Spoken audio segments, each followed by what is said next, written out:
CRPF के दीक्षांत समारोह में आज सीआरपीएफ की जो कादरपुर गुड़गांव के करीब जो कादरपुर एकेडमी है, वहाँ से 117 नए अधिकारी जो हैं वो सीआरपीएफ यानी कि सेंट्रल रिजर्व पुलिस फोर्स में शामिल हुए हैं। इनमें से 3 जो है महिला अधिकारी हैं और वो महिला अधिकारी इस वक्त हमारे साथ एबीपी न्यूज़ पर हैं। आप सभी को बहुत बहुत शुभकामनाएं, आपने सीआरपीएफ में शामिल हुए हैं। हमारे साथ ऐश्वर्या है, साथ ही मेघा है और पूनम हमारे साथ हैं।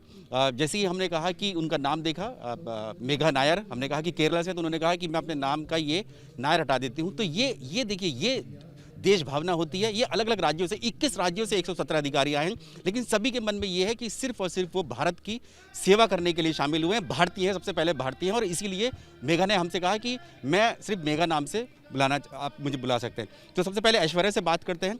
ऐश्वर्या, सबसे पहले तो ये बताइए कि आप क्यों सीआरपीएफ में क्यों आप शामिल हुई? कि आपके कोई फैमिली बैकग्राउंड में कोई आपके सर्विसेज में था जिसकी वजह से आपने चुना, या कोई और सोर्स ऑफ इंस्पिरेशन है? मेरे सोर्स ऑफ इंस्पिरेशन मेरे पापा हैं जो बॉर्डर रोड्स ऑर्गेनाइजेशन में सर्व किया है। बॉर्डर रोड्स या BRO। सो वर्दी के प्रति मेरा आई हैड अ लाइकिंग। तो उसके अलावा मुझे लगता है कि फोर्स ज्वाइन करना देश के लिए सबसे बड़ी सेवा हो सकती है। मेघा, आप बताइए, क्योंकि सीआरपीएफ में आपकी 1 साल की ट्रेनिंग भी हो गई है, क्योंकि सीआरपीएफ इंटरनल सिक्योरिटी के लिए लीड एजेंसी है, एक नोडल एजेंसी है जिसकी जिम्मेदारी कश्मीर से लेकर नक्सलवाद और साथ ही इंटरनल सिक्योरिटी में जो कानून व्यवस्था संभालने की है। तो आप किस तरह से संभालने के लिए तैयार हैं अपनी जिम्मेदारी? हमारी ट्रेनिंग ने हमें पूरी तरह 1 साल फिजिकली मेंटली दोनों ही प्रिपेयर किया है इस रोल को लेने के लिए। बी एड कश्मीर की मिलिटेंसी या फिर नक्सलवाद में जाना हो या फिर कोई भी रायट्स हो, या उस सब के लिए हमारे को तैयार किया गया है। ऑल इट नीड्स इज़ कि हम लोग मेंटली स्ट्रॉन्ग रहे, एंड ट्रेनिंग ने तो हमें सिखाई दिया और आगे हमारी जो सफ़र रहेगा हमारा जो इस सीआरपीएफ में जो शुरू आज हुआ है वो हमें सिखाता ही जाएगा धीरे धीरे। एंड हम सब तैयार ही हैं उस सब के लिए। वो हम तीनों ही नहीं, पूरे 117 डागोस उसके लिए तैयार हैं। पूनम भी हमारे साथ हैं। जो मेघा और ऐश्वर्या जो है केरल से पैतृक रूप से बिलोंग करती हैं। जो पूनम गुप्ता है वो मध्य प्रदेश से बिलोंग करती है। पूनम भी हमारे साथ है, पूनम से भी बातचीत करेंगे। पूनम, आपको क्या लगता है इस वक्त देश के सामने सबसे बड़ी चुनौती क्या है? अगर हम लोग बात करें सीआरपीएफ की, आप क्योंकि खुद कंपनी कमांडर यानी कि असिस्टेंट जो है कमांडर बनने जा रहे हैं। जी, इस वक्त सबसे बड़ी चुनौती नक्सलिज्म है और इस क्षेत्र में सीआरपीएफ बहुत अच्छा काम कर रही है। हमारी कोबरा बटालियंस 10 कोबरा बटालियंस हैं हमारी, जो नक्सलवाद से लड़ने में बहुत प्रभावी हैं। इसके अलावा जीडी बटालियंस भी हैं जो एंटी नक्सल ऑपरेशंस कर रही हैं। हम सभी को कोबरा पीआई करना कंपलसरी है और इसके बाद मैं उम्मीद करती हूँ कि हम उस ट्रेनिंग में भी खरा उतरेंगे और आई लुक फॉरवर्ड इस फोर्स में अच्छा काम करने के लिए, देश सेवा करने के लिए। Thank you.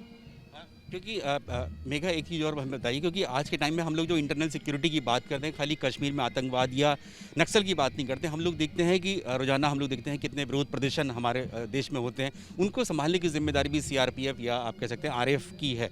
उसको किस तरह से आप निभाना चाहेंगे? क्योंकि हम लोग देख रहे हैं, और ख़ासतौर से क्योंकि आप युवा हैं और हम लोग देख रहे हैं युवा भी काफ़ी प्रदर्शन करते हैं। ये जो प्रक्रिया है उसमें भी हर चीज़ में जैसे होता है ना कि एक SOP बनाया गया है, हमारे लिए भी ऐसा ही है। ऐसा नहीं है कि जो दिखाया जाता है कि सीआरपी लाठी चला रही है, गोली चला रही है, ऐसा है नहीं। हमें सिखाया गया और यही होता है कि हम पहले समझाते हैं, सारी बातें होती हैं, हर स्टेप के बाद ही अगर ज़रूरत पड़े तभी आर्म्स उठाए जाते हैं। वो भी बहुत कम होता है क्योंकि सीआरपीएफ जैसे RAF है हमारे लिए, उनका तो काम ही है, उनके उस नीले रंग के यूनिफॉर्म से ही काफ़ी शांति का वातावरण ऑलरेडी आ ही जाता है। और हमारा रोल जो डिफ़ाइन करने के लिए जैसे हम फील्ड में जाएंगे, हमें जैसे जैसे एक्सपोजर मिलता जाएंगे हम वो काम सीखेंगे। अभी तो हमने बस देखा है, समझा ऐसा होता है। जब ग्राउंड में जाएंगे हम खुद सीख लेंगे और वो हमारा कर्तव्य जो होगा हम निभाएंगे। पूनम, आपने कहा कि कश्मीर में आतंकवाद या फिर नक्सल एरिया में भी आपकी तैनाती होगी। कि दुश्मनों से, आतंकियों से, नक्सलियों से दो हाथ करने के लिए तैयार, क्योंकि आपकी पोस्टिंग, आपकी डिप्लॉयमेंट हो सकती है कश्मीर में भी और हो कर रही हैं महिला अधिकारी जो है। जी बिल्कुल, हमारी ट्रेनिंग में कोई अंतर नहीं है। औरतों की, मर्दों की एक ही ट्रेनिंग है। जो भी समस्या आएगी उसका डटकर मुकाबला करेंगे। और कश्मीर में हो या नक्सल एरिया में हो, महिला ऑफिसर्स हर जगह बहुत अच्छा काम कर रही हैं एंड मुझे उम्मीद है कि मैं उस पर खरे उतरूँगी और अच्छा काम करूँगी। धन्यवाद। तो ये हमारे साथ सीआरपीएफ की 3 महिला अधिकारी हैं जो कि आज जो दीक्षांत समारोह हुआ है उसमें पासिंग आउट परेड में शामिल हुई। कुल 117 अधिकारी जो हैं सीआरपीएफ के, वो आज शामिल हुए हैं। और खुद इस मौके पर जब गृह राज्य मंत्री नित्यानंद राय, उन्होंने कहा कि इस वक्त देश के सामने आंतरिक सुरक्षा के साथ साथ जो हमारे सामने जो देश विरोधी जो तत्व हैं उनका भी सामना इन सभी अधिकारियों को जब भी अपनी सेवाएं शुरू करेंगे वो करना पड़ेगा और उसके लिए पूरी तरह से अपने ज्ञान और कौशल के साथ तैयार हैं।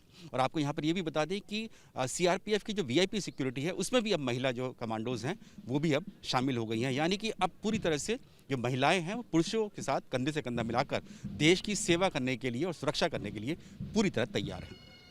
कैमरामैन सीके सिंह के साथ Neeraj Rajput, ABP news, CRPF academy, Kadarpur, Gurgaon.